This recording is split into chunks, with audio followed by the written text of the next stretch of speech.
दोस्तों आज हम आपके लिए श्री रामचरितमानस के रचयिता श्री गोस्वामी तुलसीदास जी के संपूर्ण जीवन वृत्तांत की कहानी लेकर आए हैं। दोस्तों इस वीडियो के माध्यम से आप तुलसीदास जी के जन्म से लेकर उनकी शिक्षा, विवाह, श्री राम जी से उनकी भेंट, उनकी प्रमुख रचनाएं एवं उनके जीवन से जुड़े अन्य किस्से कहानियों के बारे में जानने वाले हैं। दोस्तों मेरा नाम है गौरव और आप देख रहे हैं हमारी काव्य श्रृंखला एक कदम सफलता की ओर का दूसरा अंक हमारे YouTube चैनल हिंदी कैफे पर। दोस्तों इससे पहले अंक में हमने महाकवि कालिदास जी के संपूर्ण जीवन वृतांत के बारे में बताया था। लिंक नीचे डिस्क्रिप्शन बॉक्स में दिया हुआ है। चलिए शुरू करते हैं हमारी आज की कहानी। दोस्तों महाकवि गोस्वामी तुलसीदास भक्ति काल की सगुण भक्ति धारा के प्रतिनिधि कवि हैं। वे भगवान राम के अनन्य भक्त हैं और श्री रामचरितमानस की रचना के लिए पूरे विश्व में विख्यात हैं। दोस्तों तुलसीदास जी का जन्म 1532 ईस्वी संवत 1589 में उत्तर प्रदेश के बांदा जिले के राजापुर नामक ग्राम में हुआ था। दोस्तों तुलसीदास जी के जन्म के संदर्भ में एक दोहा अत्यंत प्रचलित है। 1554 से कालिंदी के तीर सावन शुक्ला सप्तमी तुलसी धरे शरीर, जिसके आधार पर कुछ विद्वान तुलसीदास जी का जन्म संवत 1554 अर्थात 1497 ईस्वी में हुआ मानते हैं। तुलसीदास जी के पिता का नाम आत्माराम दुबे एवं माता का नाम हुलसी देवी था।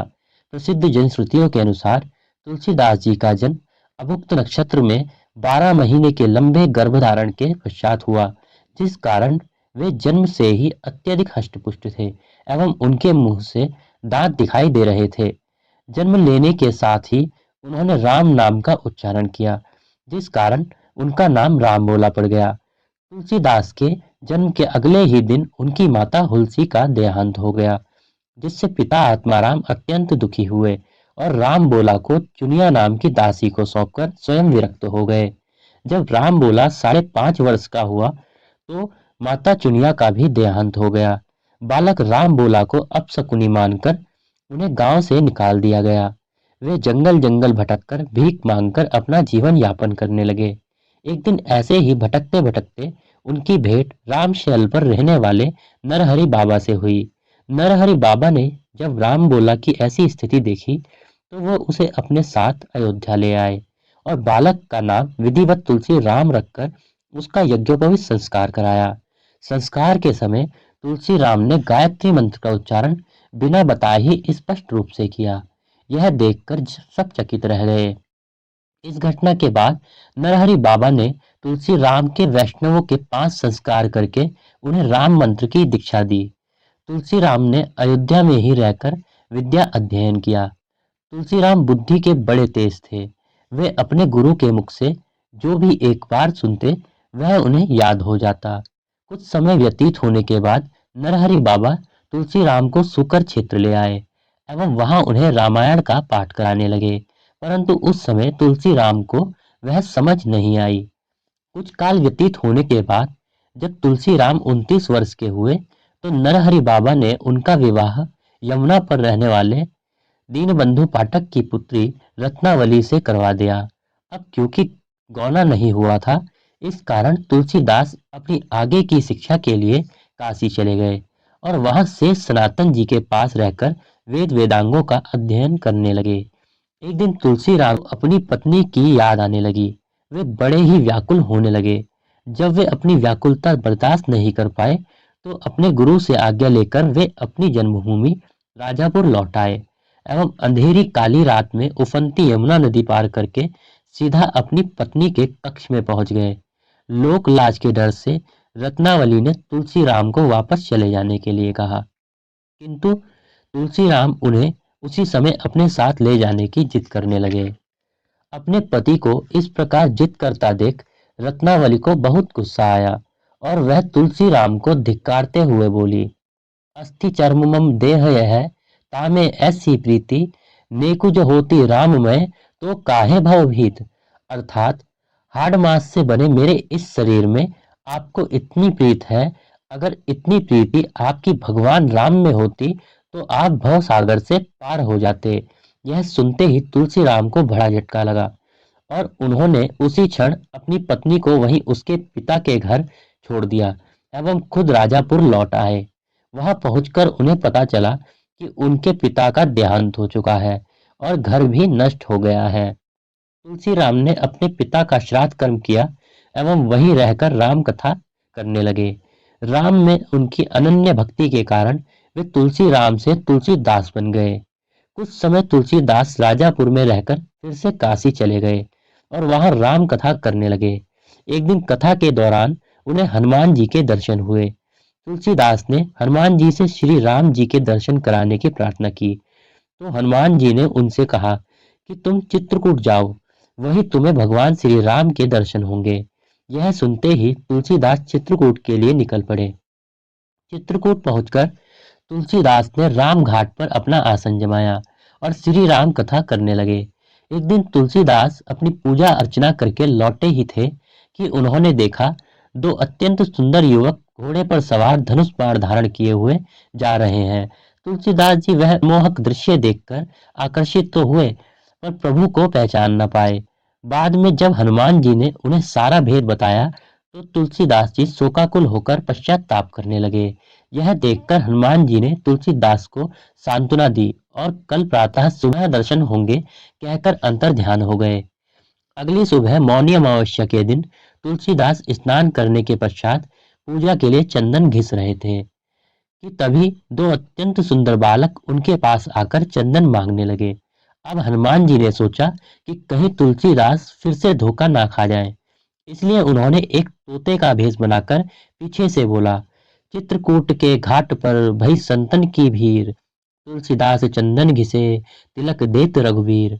यह सुनते ही तुलसीदास जी चेतन हो गए और भगवान श्री राम की ऐसी मनोहर बाल छवि को देखकर अपनी सुध-बुध खो बैठे।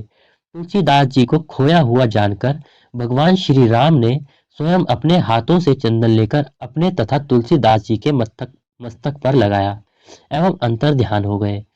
भगवान श्री राम के दर्शन पाकर एवं हनुमान जी से आज्ञा लेकर तुलसीदास पुनः काशी की ओर चल पड़े। उन दिनों प्रयाग में माघ मेला लगा हुआ था, तो वे वहां कुछ दिनों के लिए ठहर गए। एक दिन एक वट वृक्ष के नीचे उन्हें भारद्वाज एवं याज्ञवल्क्य मुनि के दर्शन हुए। वहां उस समय वही कथा हो रही थी जो सूकर क्षेत्र में उन्होंने अपने गुरु से सुनी थी।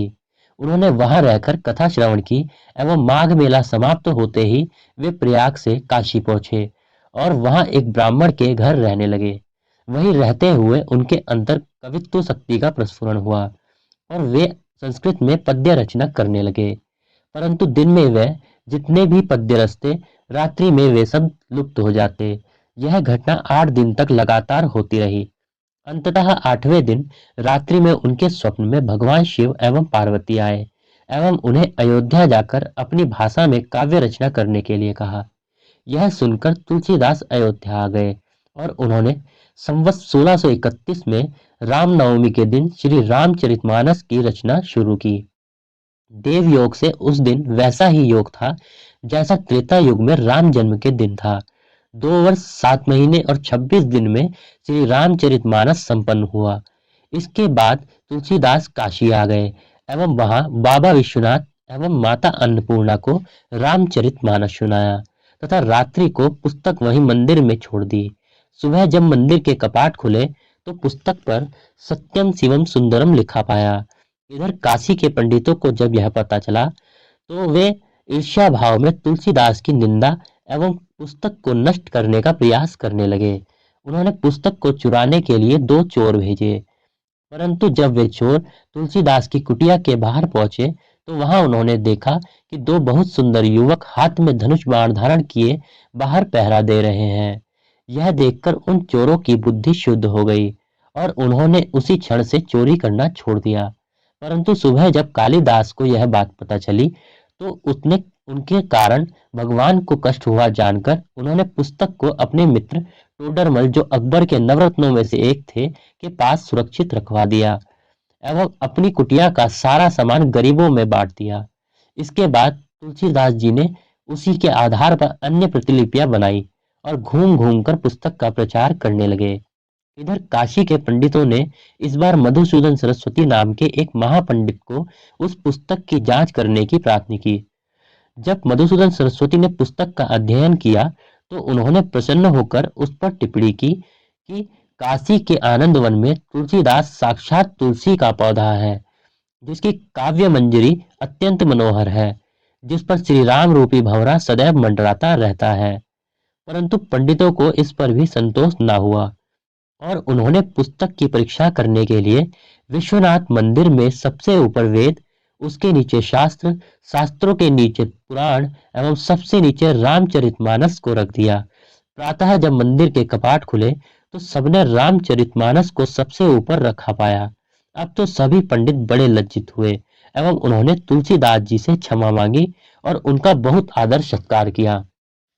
इसके बाद तुलसीदास जी काशी के अस्सी घाट पर रहकर राम कथा करने लगे तो कलयुग भेष बदलकर उन्हें पीड़ा पहुंचाने लगा। इस पर तुलसीदास ने हनुमान जी का एक बार पुनः आह्वान किया। हनुमान जी ने उन्हें दर्शन दिए और प्रार्थना के पद रचने के लिए कहा। इसके बाद तुलसीदास जी ने अपनी अंतिम रचना विनय पत्रिका लिखी और उसे भगवान श्री राम के चरणों में समर्पित कर दिया। तत्पश्चात संवत 1680 श्रावण शुक्ला सप्तमी के दिन भगवान श्री राम के नाम का जाप करते हुए तुलसीदास जी ने अपने शरीर का त्याग कर दिया एवं भगवान के लोक में चले गए। इस संदर्भ में एक दोहा अत्यंत विख्यात है। संवत 1680 अस्सी गंग के तीर, श्रावण शुक्ला सप्तमी, तुलसी तजियो शरीर। अपने 126 वर्ष के दीर्घ जीवन काल में तुलसीदास जी ने कई कालजयी ग्रंथों की रचना की।